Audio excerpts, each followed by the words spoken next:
और जब पूरी मथुरा डर कर कांपती थी महाराज कंस के भय से, कंस ने विचार किया मथुरा में बड़ा भय है, मथुरावासी डरते हैं मुझे देख करके, एक काम करूं मैं कुछ ऐसा करूं जिससे मथुरा वालों के दिल पे हृदय पे मेरा प्रेम है उमड़े। और जैसे ही सोचा महाराज मेरा प्रेम उमड़े तो आज करूं क्या, देखा मेरी जो चचेरी बहन है देवकी विवाह के योग्य है, मैं इनका विवाह कर दूं। मैं बड़ा आनंदित हुआ, विवाह करने के लिए महाराज तो बाबा वसुदेव के यहाँ टीका लिखा करके भेजा, और टीका लिखा करके भेजने पर महाराज बड़े आनंदित हुए, बड़े गदगद। और जैसे ही टीका लिखा करके भेजा महाराज, समय आया देवकी के विवाह की तैयारियां हुई, पूरे मथुरा को सजाया गया, पूरा मथुरा सजा, दरवाजे दरवाजे पर बंधनवार बांधे गए, दरवाजे दरवाजे पर महाराज बड़ी आनंदित है, बड़ी खुशियां है, बड़ी प्रसन्नता है।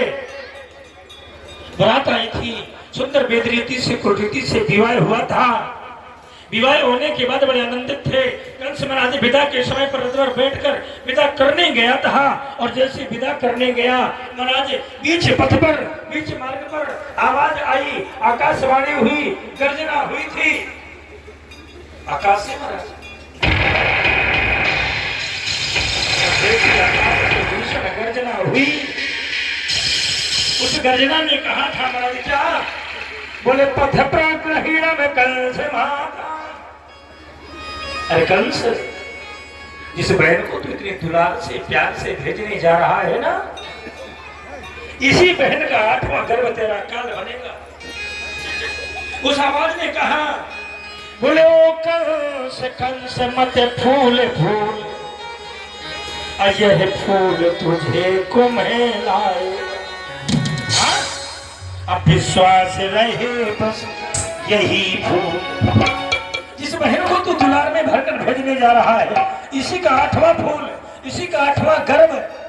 महाराज बोले विश्वास रहे बस यही फूल, अब तुझको भी फूल मिलाएगा।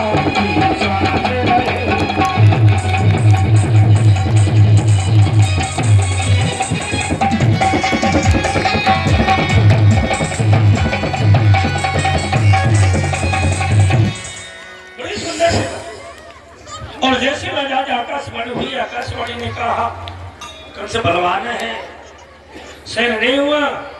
कंस ने म्यान से तलवार बाहर करी, रथ रोक दिया, देवकी के केसों को पकड़ा, रथ के नीचे लेकर के आया और करना चाहता था, लेकिन वहीं पर देवकी के पति जिनका नाम है वसुदेव, बाबा वसुदेव भी यहीं पर थे।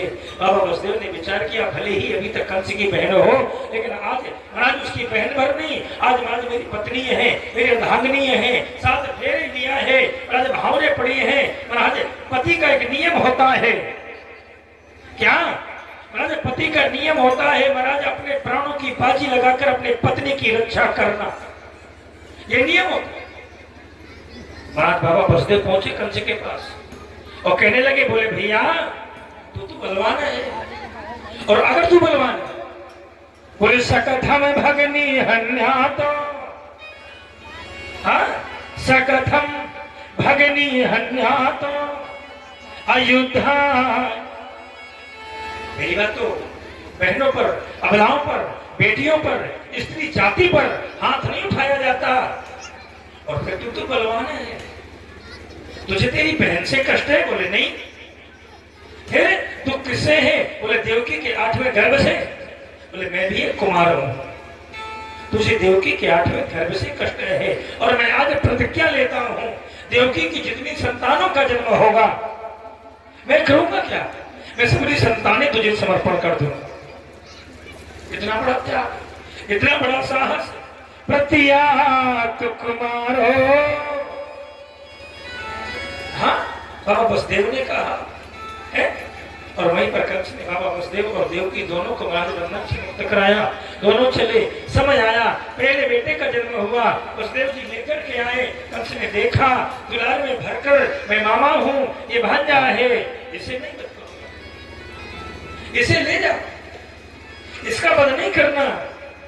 8वें संतान का जब जन्म हो तो लेके आ।